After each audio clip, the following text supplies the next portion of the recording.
अब मैं आप लोगों को प्रश्नावली 7.1 का चौथा पार्ट बताने जा रहा हूँ। चौथा पार्ट में आगे के प्रश्न से देखेंगे, इससे पीछे के जितने भी प्रश्न हैं वो बन चुका है। उनको अगर देखना है तो कमेंट में एक लिंक मिलेगा, उस लिंक के माध्यम से आप पीछे के सारे वीडियो देख सकते हो। तो प्रश्न क्रमांक 9वां है, सरिता ने एक कूलर 15% कर सहित 5,750 रुपये में खरीदा। कर के जुड़ने से पहले का कूलर का मूल्य ज्ञात कीजिए। तो कूलर का मूल्य ज्ञात करना है इस प्रश्न में। अभी जो दिया है ना प्रश्न में, जो 5,750 रुपया दिया है, ये क्या है? कर जुड़ा हुआ मूल्य है। और कर को हमें क्या करना है? इससे निकालना है। और कर कितना लगा है? 15%। तो 15% को इससे माइनस करना है। समझ गए? क्या करना है? 15% को माइनस करना है। तो जिसमें कर जुड़ा हुआ होता है, जिस रेट में खरीद रहे हैं या कर जुड़ा हुआ रेट है, ठीक है, खरीदने वाला रेट कितना है? 5,700 रुपया। तो 5,700 रुपया को क्या कहोगे? क्रय मूल्य कहोगे। जिस रेट में आप खरीदोगे उसी को क्रय मूल्य कहते हैं। ठीक है, क्रय मूल्य किसे कहते हैं? जिस रेट में खरीदा जाता है। और विक्रय बेचने वाले को कहते हैं। तो किस रेट में खरीदा है भाई? तो खरीद रहा है 5,750 रुपए में। तो यहाँ पे देखो, कूलर का क्रय मूल्य कितना होगा? 5,750 रुपया, क्योंकि इतने ही रेट में उन्होंने खरीदा। और कर कितना लगा है? तो कूलर में जो कर लगा है वो है 15% का कर लगा है। ठीक है, इसके साथ इंक्लूड है, इसमें से कर को निकालना है और अंकित मूल्य बाहर करना है। मतलब इसका मूल्य जितना था ना उसको बताना है। ठीक है, तो ये हो गया। अब मान लेते हैं कूलर का वास्तविक मूल्य, मान लो, माना कूलर का वास्तविक मूल्य, ठीक है, वास्तविक मूल्य। तो कूलर का वास्तविक मूल्य मैं मान लेता हूं 100 रुपये है। ठीक है, 100 रुपये। मान लो कूलर का वास्तविक मूल्य 100 रुपया है और 15% उसमें इंक्लूड करूंगा तो कितना हो जाएगा? 115। ठीक है, समझ में आ रहा है? चलो आगे देखते हैं। तो कूलर का यहाँ पे मैं निकाल लेता हूं क्रय मूल्य। ठीक है, क्रय मूल्य बराबर वास्तविक मूल्य प्लस कर। वास्तविक मूल्य कितना है? 100 रुपये है और प्लस कर 15 है। दोनों को जोड़ेंगे तो कितना होगा? 115 रुपया हो जाएगा। तो 115 रुपया क्या आया है यहाँ पे? 115 रुपया जो यहाँ पे प्राप्त हो रहा है वो हो रहा है क्रय मूल्य प्राप्त हो रहा है। अब कूलर का जो ये वास्तविक मूल्य है और क्रय मूल्य है, दोनों की तुलना कर देते हैं। तो देखो निकालना क्या है इस प्रश्न में? इस प्रश्न में अंकित मूल्य मतलब वास्तविक मूल्य। जो वास्तविक मूल्य, मानने वाला मूल्य वास्तविक नहीं होता है, याद रखना। यहाँ पे जो 100 रुपया माना वो वास्तविक नहीं है। ओरिजिनल क्या है? जो 5,750 रुपया ना, जो टैक्स के साथ इंक्लूड है, वो इसके साथ वास्तविक मूल्य जुड़ा हुआ है।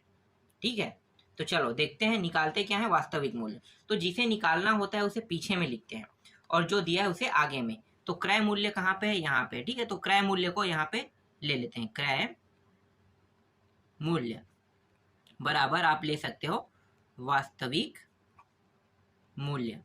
क्रय मूल्य कितना है? देखो, क्रय मूल्य 115 यहाँ पे लिखो और वास्तविक मूल्य कितना है? 100 रुपया, जिसे हमने माना। ठीक है, मानने वाला को ले रहे हैं। चलो इसके बाद यहाँ पे देखो, ये तो 115 रुपये के बराबर 100 रुपया वास्तविक मूल्य है। तो अगर मैं एक भाग निकालू, ये 115वां भाग है, याद रखना। ठीक है, क्रय मूल्य में ये 115वां भाग का जो हिस्सा होता है वो 100 रुपये के बराबर होता है। समझ रहे हो? 115वां भाग 100 रुपये के बराबर होता है। तो मान लो अगर मैं एक भाग निकालता हूं, इसका एक भाग, तो क्या होगा? ये 115 उस साइड चला जाएगा, तो यहाँ पे रहेगा 100 और यहाँ पे आ गया 115। तो 100/115 हो जाएगा एक भाग का। समझ में आ गया? एक भाग का 100/115। अब प्रश्न में कितना दिया है भाई? टोटल क्रय मूल्य रूप जो ओरिजिनल आंसर है, ठीक है, वो कितना है? रियल को अब ऐड करते हैं तो 5,750 रुपया है। तो 5,750 रुपया भाग अब निकालते हैं। ठीक है, 5,750वां हिस्सा निकाल रहे हैं तो क्या होगा? इसके साथ गुणा कर देंगे 100 रुपये के साथ। 115 गुणित 5,750। ठीक है, भाग दे दो। भाग देने पे कितना आएगा? तो मैं यहाँ पे डायरेक्ट भाग कर देता हूँ। ठीक है, डायरेक्ट भाग करता हूँ तो ये हो जाएगा 5,000 रुपया। ठीक है, इसे काट फिट करने पर 5,000 रुपया आएगा। तो कूलर का जो वास्तविक मूल्य है या फिर अंकित मूल्य है कितना निकला? 5,000 रुपया प्राप्त हो गया।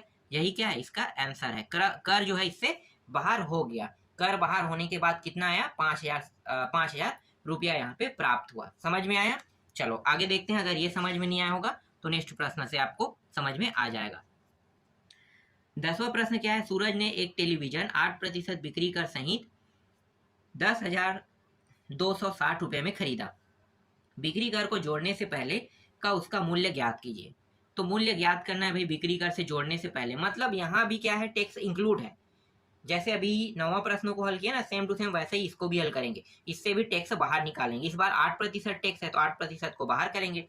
तो दिया है उसको लिख लेते हैं। तो टेलीविजन का जो क्रय मूल्य है, ठीक है, क्योंकखरीद रहा है तो खरीदने वालों को क्या कहते हैं? क्रय। तो टेलीविजन का क्रय मूल्य बराबर होगा, यहाँ पे कितना दिया हुआ है, 10,260 रुपये। ठीक है, तो 260 रुपये में 10,260 रुपये में उन्होंने खरीदा। और यहाँ पे टैक्स लगा हुआ है। ठीक है, टैक्स या फिर बिक्री कर लिख लो, इसी को वैट भी कहते हैं, बिक्री कर। बिक्री कर कितना लगा है? 8% लगा है। अब मान लेते हैं वास्तविक मूल्य। माना वास्तविक मूल्य बराबर 100 रुपये है। तो क्रय मूल्य कितना होगा? क्रय मूल्य बराबर 100 रुपये प्लस 8 को जोड़ देंगे तो दोनों मिला के हो गया 108 रुपये। ठीक है, और निकालना क्या है इसमें? वास्तविक मूल्य। तो क्रय आगे में रहेगा कि वास्तविक आगे में रहेगा? जिसे ज्ञात करते हैं वो पीछे में रहता है। ठीक है, जिसे ज्ञात करते हैं उसे पीछे में रखते हैं। तो पीछे में क्या रहेगा भाई? यहाँ पे हम निकालने वाले क्या हैं? टेलीविजन का मूल्य निकालने वाले हैं, तो उसे पीछे में रखेंगे। तो यहाँ पे आप लिख सकते हो वास्तविक मूल्य। ठीक है, वास्तविक मूल्य पीछे में रहेगा क्योंकि टेलीविजन का मूल्य ही प्राइस निकालना है। और क्रय मूल्य यहाँ पे दिया हुआ है। क्रय मूल्य कितना है भाई? प्रतिशत देखो यहाँ पे है, प्रतिशत में 108% है और यहाँ पे 100 है। क्या होगा? यहाँ पे एक भाग निकालते हैं। ठीक है, पहला हिस्सा। तो 1 रुपये के हिसाब से अगर मान लो पहला हिस्सा है तो यहाँ पे क्या होगा? 100/108 कहाँ पे आ जाएगा? नीचे में आ जाएगा। ठीक है, इस तरह से। अब टोटल जो टेलीविजन का प्राइस दिया है उसको ले लेते हैं। तो टेलीविजन का टोटल प्राइस कितना दिया है भाई? 10,260 रुपया दिया है। ठीक है, अगर इसके हिसाब से हल करते हैं तो क्या करेंगे? इसके साथ गुणा कर देंगे। गुणा 10,260 रुपया गुणा हो गया। डायरेक्ट गुणा कर देता हूँ, इसका जो आंसर आएगा मैं डायरेक्ट लिख देता हूँ। ठीक है, तो 9,500 रुपया इसका डायरेक्ट आंसर आ रहा है। आप काट फीट करके देख लेना, मैं वहाँ पे टाइम वेस्ट नहीं करना चाहता था इसलिए इसे डायरेक्ट हल कर रहा हूँ। तो ये रहा इसका आंसर। ठीक है, आशा करता हूँ सारे प्रश्न समझ में आया होगा। सभी प्रश्नों का सॉल्यूशन मैंने एक जैसा बनाया है, तो एक अगर आप समझते हो तो सभी प्रश्न को आप समझ जाओगे। इस तरह से प्रश्नावली 7.1 पूरा कंप्लीट हो गया। नेक्स्ट प्रश्नावली देखेंगे 7.2 को।